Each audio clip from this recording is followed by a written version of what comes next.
바로 시작해 보도록 하겠습니다. 오늘은 채널에 대해서 다룰 거고요. 아마 파트 1과 파트 2 정도로 진행이 될 것 같아요. 이 채널이란 게 4가지 역사가 있거든요. 그래서 오늘 2개를 다룰 거고 파트 2에서 그 다음 2개를 다루면 이제 채널은 마무리를 할 수 있을 것 같습니다. 그 채널 아니고요. 확장성 솔루션 중 하나인 채널입니다.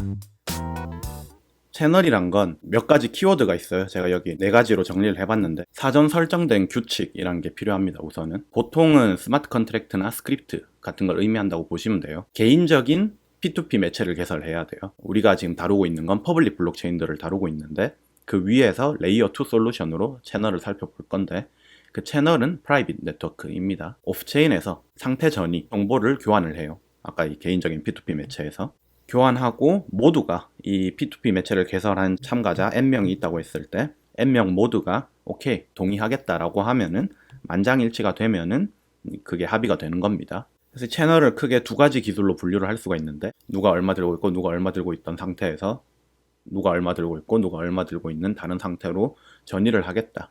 이런 게 이제 페이먼트 채널이고 스테이크 채널은 임의의 상호작용을 다 포괄하는 채널입니다. 오늘은 페이먼트 채널만 살펴볼 거고 상태 채널은 다음 파트 2에서 아마 다루게 될 것 같고요. 채널의 라이프 사이클이 있어요. 우선은 개설을 해야 되겠죠. 개인적인 P2P 매체를 만들기 위해 N명의 당사자들이 모이고 이 당사자들이 담보, 보증금을 블록체인에 락을 겁니다. 자금을 잠금했잖아요. 이 담보를 내가 꺼내고 싶다라고 하면은 만장일치가 있으면은 꺼낼 수 있고요. 혹은 스크립트라든가 스마트 컨트랙트 같은 걸로 환불 조건이란 걸 정의를 해놓고 이걸 만족하면은 그 자금을 해제할 수 있습니다. 그 다음 상태 전이인데 모든 이제 당사자들은 채널의 상태를 업데이트를 해야 돼요. 첫 번째로 어떤 한 당사자가 이런 거 수행을 하자라고 제안을 합니다. 이 제안을 할 때 본인 서명을 해서 이 상태로 넘어가자, 이 명령을 수행해서 라고 제안을 하면은 다른 N-1명의 참여자들은 이 명령을 수행해보고 제안한 새 상태가 맞는지 검증을 합니다. 이게 만약 유효하다면 서명을 해서 다시 브로드캐스트하고 N명의 만장일치를 얻으면 상태의 전이가 된 거고요. 만약에 어떤 특정 타임 스텝 내에서 N명의 서명을 받지 못했다면 누군가 이 상태에 대해서는 동의하지 않는 사람이 있다는 거예요. 정직한 사람은 레이어 1 블록체인에서 논쟁이라는 절차를 진행을 합니다. 누가 유효한지를 블록체인 상에서 검증을 해요. 그렇게 나온 결과는 동의가 없이도 상태 전이가 감행됩니다. 만장일치 개설이라는 항목이 있어요. 이거는 N명의 당사자가 다 동의했을 때만 개설이 됩니다. 만장일치가 돼야만 개설이 되고요. 상태 전이 역시 똑같습니다. 참여자들 모두 동의가 있어야만 전이가 됩니다. 당사자들이 참여하기 위해서 보증금을 건다고 했었는데 담보를 건다고 했었는데 채널 프로토콜을 잘 따르는 정직한 당사자들은 만약에 부조리가 있었을 경우에는 온체인, 블록체인 레이어 1에서의 논쟁 절차를 통해 가지고 합의된 잔액, 담보든 뭐든 아니면 내가 보장할 수 있는 금액이든 이런 것들을 항상 출금할 수가 있어요. 레이어 1에서의 영향력은 레이어 2에선 절대적입니다. 이 논쟁 과정 자체는 블록체인 레이어 1에서 이루어지기 때문에 레이어 2에서 어떻든 저쨌든 아무 상관없이 강제할 수 있습니다. 상태 진행은 당사자는 언제나 온체인 상태 레이어 1에서 오프체인 상태를 강제할 수 있다. 아까 말했던 그 내용을 스테이트 프로그레션이라고 얘기를 하고 있고요. 상태를 대체하는 기법들에 따라서 채널의 종류가 분류가 됩니다. 이때까지 나온 솔루션들을 크게 4가지로 분류를 할 수 있는데 각자 한번 살펴보도록 하죠. 첫 번째는 RBI, Replace by Incentive라고 해가지고 인센티브에 따라서 상태를 대체한다. 두 번째는 타임락이라고 해가지고 RBT라고도 하고 타임락에 의해서 상태를 대체한다. 세 번째는 철회에 따른 대체, RBR이라고도 하고 네 번째는 버전에 따른 대체. 철회에 따른 대체부터는 다음 시간에 살펴볼 것 같고요. 오늘은 파트 1에서는 요 위에 2 기법을 설명을 드릴 것 같습니다. 인센티브에 따른 대체와 타임락에 따른 대체의 경우에는 레이어 2에서는 막 트랜잭션이 몇 번 왔다 갔다 해도 상관은 없습니다. 근데 최종적인 결과를 레이어 1에 이제 등록을 해야 되는데 레이어 1에 등록하는 건 딱 한 번만 쓰여질 수 있어요. 반면에 RBR과 RBV 같은 경우에는 논쟁이라는 절차가 있기 때문에 누가 이렇게 블록체인의 상태를 등록을 했는데 그게 마음에 안 들고 이거 아닌 것 같다. 내가 그 증거가 있다라고 하면은 논쟁을 걸 수 있습니다. 유효함을 가리고 맞는 사람이 돈을 다 가져가고 반대편은 보증금을 몰수당한다던가 그런 식으로 프로토콜을 짤 수가 있죠. 이런 RBR이라든가 RBV 같은 경우에는 논쟁 절차가 도입이 됐기 때문에 새로운 보안 과정을 넣어줘야 돼요. 워치라고 해서 저 사람이 블록체인에 어떤 상태를 지금 쓰고 있느냐를 봐야 돼요. 언제나 아무나 블록체인의 상태를 공시를 할 수가 있어요. 그러면 저게 맞다 아니다를 계속 지켜보고 있어야만 유효하지 않은 상태를 올렸을 때 논쟁을 걸 수가 있겠죠. 그래서 이 워치 항상 온라인일 필요가 있습니다. 페이먼트 채널을 한번 이제 살펴볼 거고요. RBI에서, RBT에서, RBR에서, RBV로 아까 그 네 가지를 순차적으로 겪어오면서 얘를 해결하기 위해서 얘가 제시했는데 뭐 이건 해결했는데 이런 단점이 또 생겼다. 뭐 등등등 이런 스토리가 있고요. 오늘은 여기 두 개까지 살펴볼 예정입니다. 첫 번째는 RBI예요. 인센티브에 따른 대체 방법이고 단방향 페이먼트 채널을 만들 수 있어요. 이 채널은 송신자가 항상 지불을 발행을 해요. 즉 지불 트랜잭션을 만든다는 거죠. 이 수신자는 단방향 채널이기 때문에 돈을 만약 송신자에게 보내고 싶다, 환불하고 싶다라고 하면은 이 채널을 통해서 못합니다. 새로운 채널을 그냥 만들던가 해야 돼요.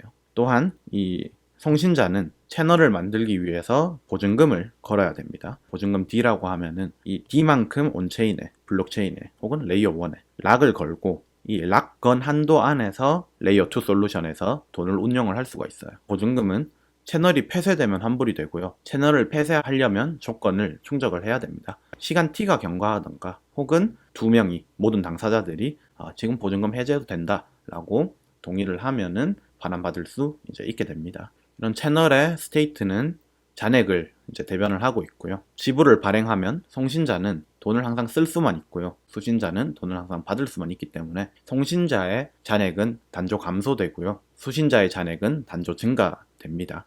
그림으로 표현하자면 이런데 D만큼의 뭐 보증금을 건다고 하면은 송신자가 D만큼의 자금을 가지고 있고 수신자는 제로의 자금을 가지고 있는 새 채널을 열 수가 있습니다. 이 채널에서 송신자는 돈을 단조 감소만 할 수 있고 수신자는 그에 해당되는 양만큼 단조 증가를 할 수 있어요. 그래서 이렇게 상태를 바꾸자라고 하는 업데이트를 송신자가 제안을 하고 수신자는 일단은 받아들이지 않습니다. 서명을 하지 않아요. 두 번째로 이 상태로 하자라고 송신자가 또 제시를 합니다. 아직도 안 받아들여요. 세 번째로 이렇게 상태 업데이트를 하자라고 또 단조 감소하면서 제안을 합니다. 그러면 이거는 이제 오케이라고 하면 수신자가 서명을 하면 모두가 동의를 한 상태이기 때문에 채널이 닫히고 남은 상태, 요 최종 상태에 맞게 온체인의 잔액이 반영이 되게 됩니다. 트랜잭션 1, 트랜잭션 2, 트랜잭션 3의 내용을 온체인상에선 단 한 번의 트랜잭션으로 반영을 할 수가 있게 되는 거죠. 수신자가 결국엔 선택권을 가져요. 내가 이걸 최종 상태로 만들고자 한다면 서명을 하고 그렇지 않으면 더 대기한다는 거죠. 왜냐? 어차피 시간 타임 T 안에서는 이 채널은 폐쇄되지 않을 거기 때문에 보증금은 온체인에서 항상 락이 걸려 있을 거기 때문에 이렇게 내가 최종 상태를 기다려도 되는 거죠. 당연히 우선은 대기해야 되겠죠. 수신자의 자금은 트랜잭션이 진행됨에 따라서 업데이트가 제한됨에 따라서 단조 증가할 거기 때문에 맨 마지막 상태를 억셉하는 게 수신자 입장에서는 당연히 좋습니다. 이 RBI 방법으로 만든 채널은 자금의 손실 없이 송신자가 안전하게 오프라인 상태에 있을 수 있도록 허용을 하는데 송신자 입장에서는 보증금을 일단 락을 걸어둔 상태고요. 채널을 닫기든 말든 아무 상관이 없어요. 내가 제안한 상태는 일찍 수신자가 서명하면 서명할수록 사실은 본인은 좋은 거죠.